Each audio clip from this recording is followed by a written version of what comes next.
New York City, March 1929. Long before the neon lights of Times Square burned through the night, before the Great Depression fully sank its claws into the country, there was a tenement building in Harlem that held a secret one that has gone unsolved for nearly a century.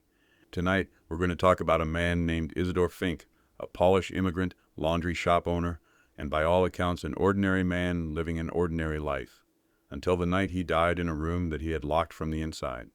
That alone would be strange. But the lack of a murder weapon, the absence of any sign of struggle, and the physical impossibility of a killer escaping the way the police claimed, all of it created a mystery so perplexing that even Arthur Conan Doyle, creator of Sherlock Holmes, reportedly took an interest. This case is often referred to as a real-life, locked-room mystery. A situation straight out of detective fiction, only this one happened in the real world, to a real person, with no clever detective standing by to solve it.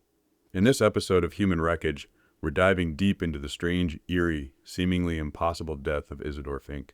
So dim the lights, pour yourself a drink, and get comfortable, because this story is going to get weird.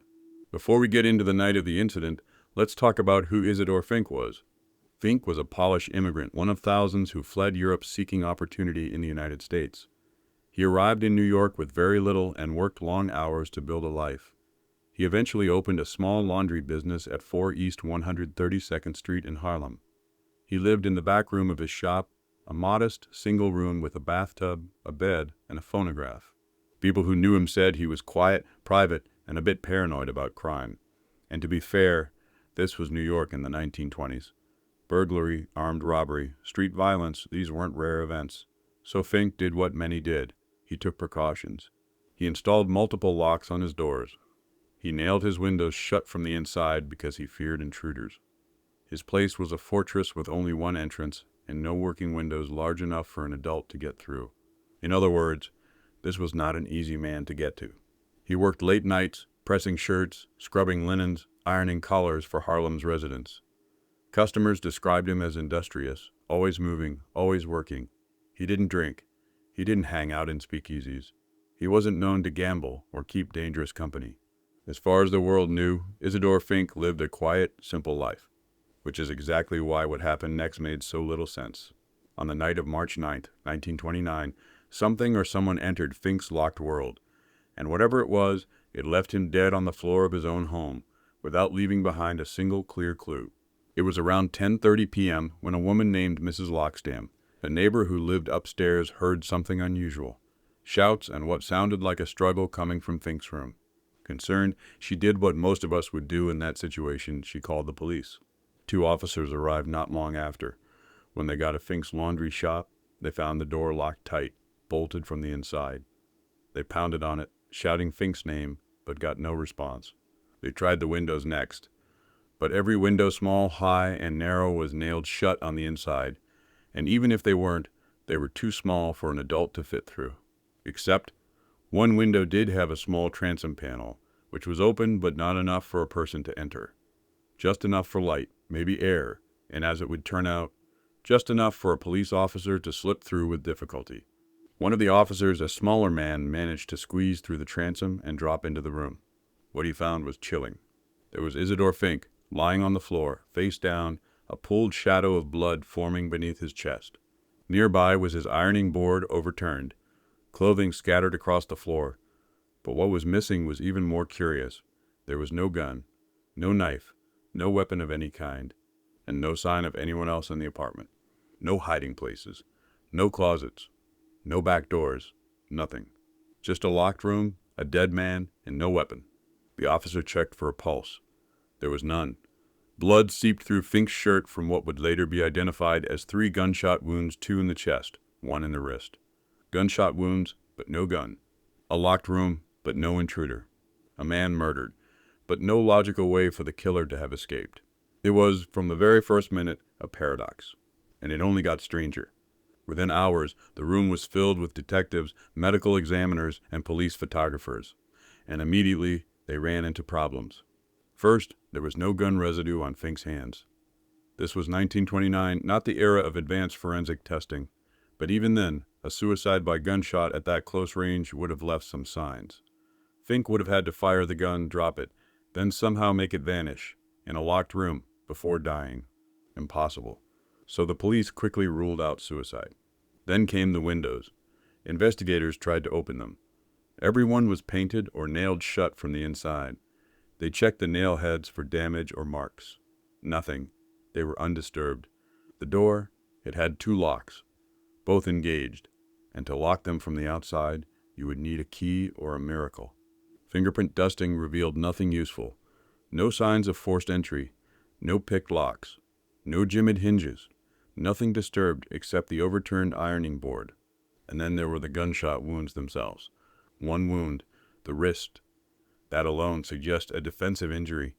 Something terrified Fink enough to raise his hand in front of him. The chest wounds, fatal, fired at close range.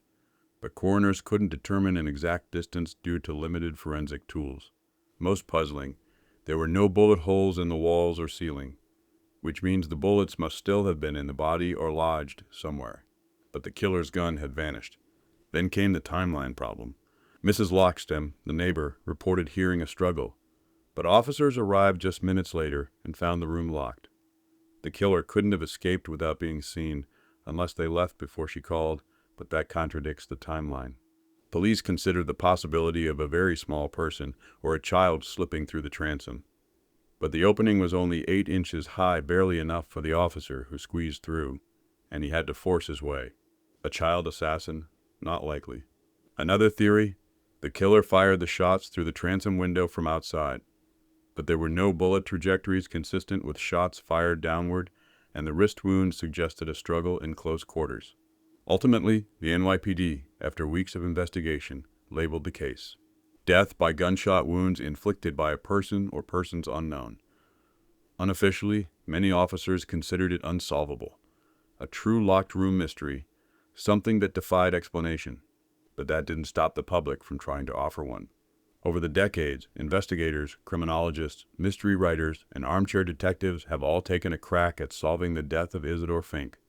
Some theories are reasonable, others are outlandish. All of them struggle with the same problem, the physical constraints of the room. Let's examine the major ones. This is one of the earliest theories, that a killer reached a gun through the open transom window and fired blindly into the room. Seems possible on the surface, but the transom was high up. The angle would have been awkward and imprecise.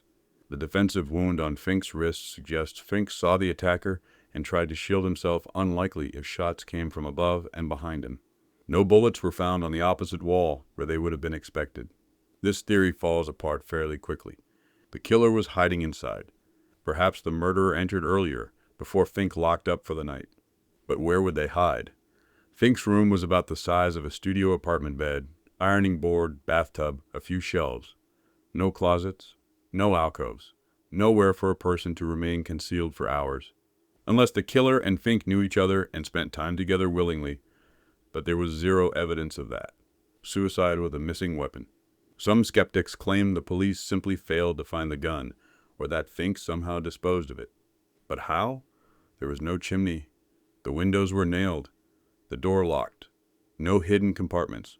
And even more importantly, why would a man shoot himself twice in the chest and once in the wrist?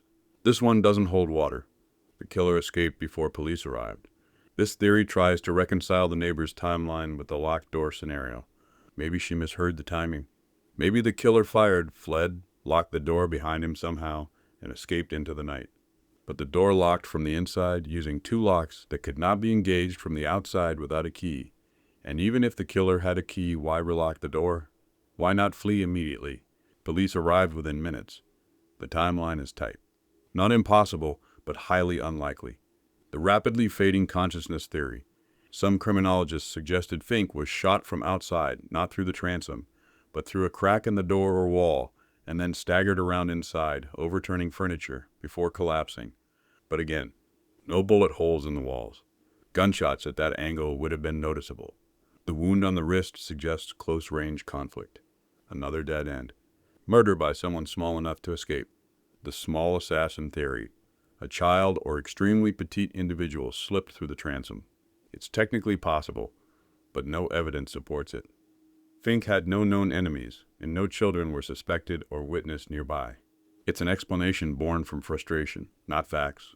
Robbery gone wrong. This is the simplest theory, and simple theories are often the best. A desperate thief broke in, surprised Fink, shot him, and fled. But again, how did they get in? How did they leave?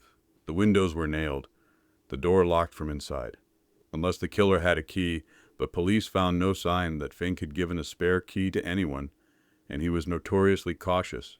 The Fink locked it himself theory. Some have hypothesized that Fink was shot inside, then fatally wounded, but still conscious, he locked the door himself to trap the intruder or prevent return. But the timeline makes this nearly impossible. He would have had seconds to live after the chest wounds, and with a wrist injury, fumbling with two locks seems extremely unlikely. Still, it's one of the more physically plausible theories. The paranormal theory, ghosts, teleportation, demons, shadowy entities. Any locked room mystery inevitably brings out supernatural theories, but we'll leave those aside because they don't offer real-world answers. What does that leave us? Just a handful of possibilities, none fully satisfying. A killer inside the room who escaped in an unknown way. A killer who shot from outside despite physical evidence saying otherwise.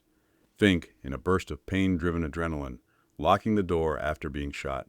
The killer had a key, something we simply haven't thought of yet. Nearly a century later, we still don't know. It's easy to get caught up in the puzzle of this case. The angles, the locks, the windows, the timing. It's like a brain teaser someone left behind for us to solve. But it's important to remember, this wasn't fiction.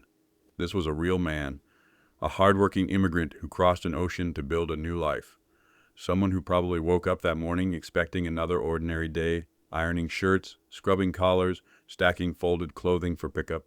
Someone who lived in fear of intruders, who took every precaution to keep himself safe only to die in the very room he tried so hard to protect. Whoever killed him, whatever happened inside that laundry shop, it wasn't just a puzzle. It was a tragedy.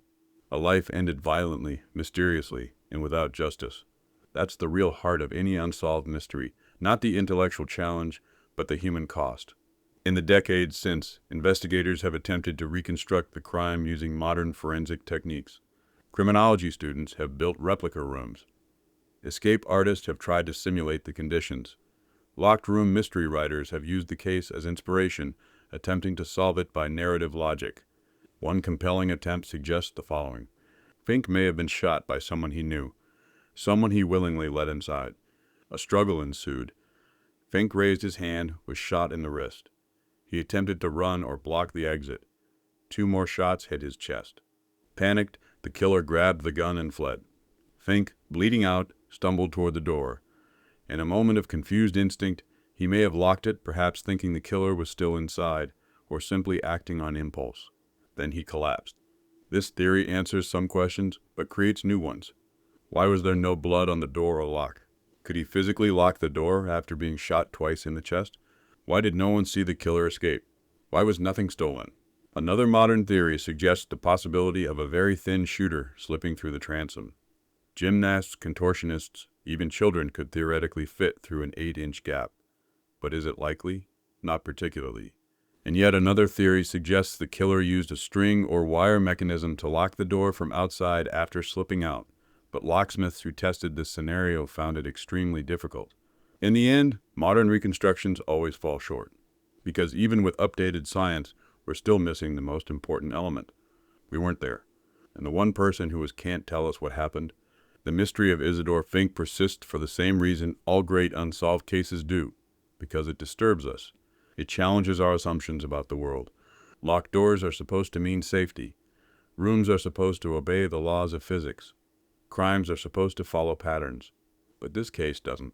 It bends logic. It defies explanation. It forces us to admit that sometimes, even in the real world, things happen that don't fit neatly into the categories we've built. Humans crave closure. We want answers, motives, endings. But Isidore Fink's death gives us none. And that, more than anything, is why it continues to fascinate people nearly a century later. Because the world may have changed since 1929, but our fear of the unknown hasn't. So tonight, we close the book, at least temporarily, on the locked room mystery of Isidore Fink. We may never know who killed him. We may never know how they got in, or how they left, or what the final moments of his life were like. But the story remains. The questions remain. And perhaps that is the legacy of cases like this. A reminder that reality is often stranger than fiction, and that sometimes the truth disappears behind a locked door we can never open. Thank you for joining me on this journey into one of history's most baffling unsolved mysteries. If you enjoyed this episode, subscribe to Human Wreckage, leave a review, and join us next time as we explore another case that refuses to stay buried. Until then, stay curious, stay safe, and remember, sometimes the scariest mysteries are the ones that happen in real life.